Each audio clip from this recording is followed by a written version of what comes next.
Well, hello YouTube. It's been a while since I've been here. I haven't posted anything really since I completed my through hike of the Appalachian Trail back in September of 2021. I have been doing a lot of backpacking, behind the scenes kinds of things. I've been doing a lot of trail magic for through hikers last year at the end of the season, but also again at the beginning of the season this year. And I've also begun plans for my own through hike of the Mountains to Sea Trail in North Carolina this year, beginning mid-March. The North Carolina Mountains to Sea Trail is North Carolina's long trail. It's about 1,175 miles this year. I'm preparing for that, looking forward to it. I'll be exclusively in North Carolina, my home state, and I'm excited about that, especially excited about seeing some places that I've never been before in the state. I want to talk to you today about what I consider to be the absolutely perfect backpacking shirt. I know that's a bold statement, sounds like hyperbole, but I believe after I presented this to you, you're going to see that this shirt checks all the boxes when it comes to the perfect backpacking shirt. Now, what are the qualifications and characteristics of a perfect backpacking shirt? Well, I think there's several of those. I've written down 7. First of all, a backpacking shirt needs to wick water well. It needs to get that water away from your body so that your body can naturally cool itself or naturally keep itself warm. So it needs to wick water. It should dry quickly. It speaks for itself. You should, especially if you're hiking on the East Coast with all the condensation, moisture, humidity we have out here, you want that shirt to dry as quickly as possible, especially on those cold nights when you don't want to wake up to a cold shirt in the morning. Third, it should be relatively light, and I'm saying somewhere in the 3 to 5 ounce category at the most. It should fit well, especially under the pack straps. You want one that's going to fit well, but also be able to layer when you need to put that base layer / mid layer / outer layer combo on. It should be durable, especially under the pack straps. It should be affordable and what I consider to be worth the investment. You know, backpacking gear is not inexpensive, especially high quality backpacking gear, and this shirt it doesn't differ from its competitors in the fact that it's relatively expensive, but in my opinion, worth the investment. And finally, it should be backed by a company that truly provides outstanding customer service. And I believe that this company absolutely provides outstanding customer service. The shirt that I'm referring to, let me introduce you to. This is the Lululemon Drysense training shirt. Lululemon Drysense training shirt. I know that most of us probably have not bought a lot of backpacking gear from Lululemon. For those ladies out there, and even for the guys that are really actively involved, especially in CrossFit training and training in your local gyms, Lululemon is a staple in most gyms. You see this workout attire, probably the most common workout attire that you see in most large city gyms is Lululemon. They're an outstanding company, provide outstanding customer service. They've been out there a long time, are going to continue to stay out there for a long time. Their business model is very sound, and I feel pretty strongly that Lululemon would stand behind any product that you bought from them. We'll talk a little bit more about that later. Let me tell you a little bit about the specifics of this shirt. This shirt, according to the Lululemon website, is made out of 60%, excuse me, customer error, 60% recycled polyester, 32% nylon, 4% Lycra, gives it its stretchability, 2% polyester, this is the non-recycled polyester, and 2% X-static nylon. X-static I'll talk about in a second. But according to their website, this is made with silverescent technology. That's, in quotes, silverescent technology, powered by X-static, again in parentheses, because these are proprietary fibers that are made by Lululemon's producers.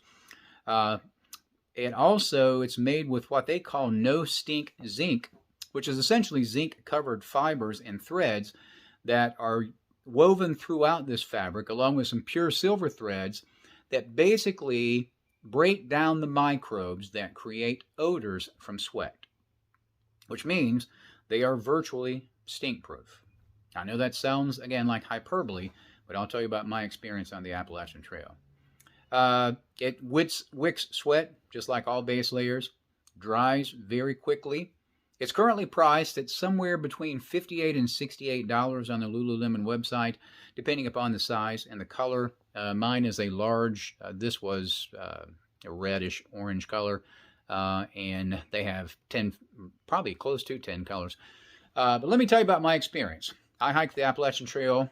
Hiking days were just under 4 months, about 3 months and 26, 27 days. I took about 12 to 15 days off to visit with family when my grandson was born. Also was in the hospital for 3 days recovering from a fall in the Mahoosic Notch. But I was on the trail literally wearing this shirt for about 4 months, just under 4 months.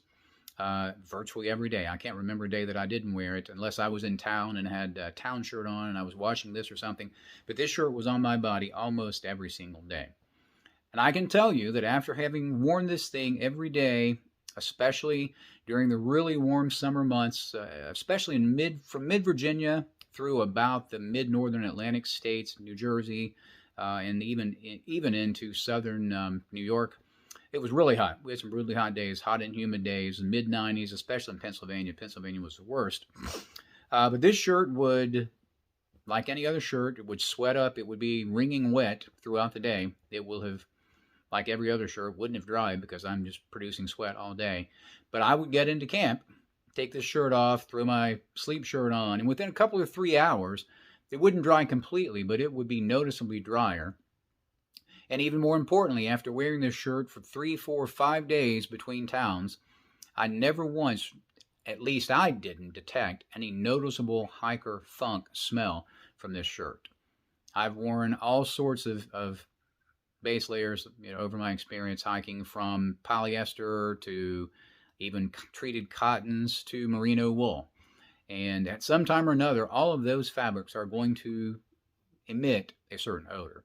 Now with merino, you don't really get that heavy sweat ammonia smell that you do get with some of the other synthetics, but you do get what I consider to be the merino funk. And merino has its own unique odors that for some people may be pleasing, but for me it was just kind of objectionable. So merino was not that great either. But this shirt, really, I guess these fibers are so inert that they really don't allow these microbes to grow. And since the microbes can't grow, they can't produce these odors. And again, I could be on the trail for 3, 4, 5 days not having washed this shirt, and I can get into town, and it really wouldn't stink that badly. And again, that's not hyperbole. That was my experience based upon use. Again, wore this shirt every day for nearly 4 months. In fact, I've worn it a lot since then. This has kind of been a workout shirt slash hiking shirt. It's one of the shirts that I still use as a go-to shirt. And other than a little bit of fading on the outer fabric, and you might be able to discern this on camera. I don't know if you can or not. The interior fabric is noticeably darker than the exterior fabric, and that's just because of the fading. But it has held up amazingly well. One of the most durable shirts I've ever worn, and I've had North Face, Patagonia, Arc'teryx, Mountain Hardwear, Marmot. All my other shirts show much more signs of wear after a long period of time than this shirt does.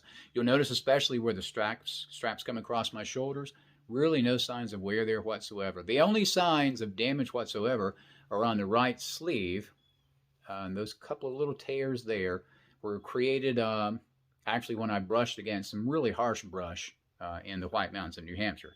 Other than that, I can't find any discernible signs of wear on this shirt. I suspect this shirt will last me another through hike. I did buy another one, different color, to wear on my Mountains to Sea Trail hike, but I'll continue to wear this shirt probably for years to come. Let me say a little bit more about Lululemon, because I believe theirs is probably some of the most outstanding customer service I've seen in the active wear sector. This is probably my 4th or 5th Lululemon product, and I've actually shredded a couple of other shirts and a pair of tights on mountain bike accidents or trail run accidents, those kinds of things. Had tears in the sleeves, tears in my tight leg, and each time I had issues with those, I would simply contact Lululemon. Lululemon would take a look at it and say, oh yeah, we can repair that. Would take the product in, sew it up, send it back to me, and within 3 to 5 days, I'd have a product back that, even though it did show signs of having been repaired, was repaired so well that it would be difficult for you to discern exactly where that repair was. Of course, that's all free of charge. They don't charge anything for shipping, returns, or anything like that. If you have a Lululemon store nearby, you can just drop the shirt there, and they'll repair it and send it back to you. But I believe they have some of the best customer service, again, in the industry. Again, the shirt's not cheap, $58 to $68. I've got some Patagonia base layers and some Icebreaker based merino wool base layers. They were about the same price, $50 to $70. So this is right in that category. So in my opinion, it's relatively affordable. But as I said, I truly believe after my 4-month experience on the Appalachian Trail with this shirt that it is, for me, was the perfect backpacking shirt. And I believe if you use this thing, you're going to find also that it's a perfect backpacking shirt as well. I wanted to say thanks for watching my videos. I'm going to start vlogging my Mountains to Sea Trail experience. Start looking for me to drop those videos in a couple of weeks. Also plan to do the pre-hike gear list. I've changed my gear pretty considerably since the AT, only because I've got some things that I really have wanted to try out for a while. So I'm looking forward to using those. So I'll drop those videos probably the next week or so. Again, thanks for watching. I hope this is informative for you, and I hope that leads to a purchase of a shirt that I consider to be one of the best on the market. God bless.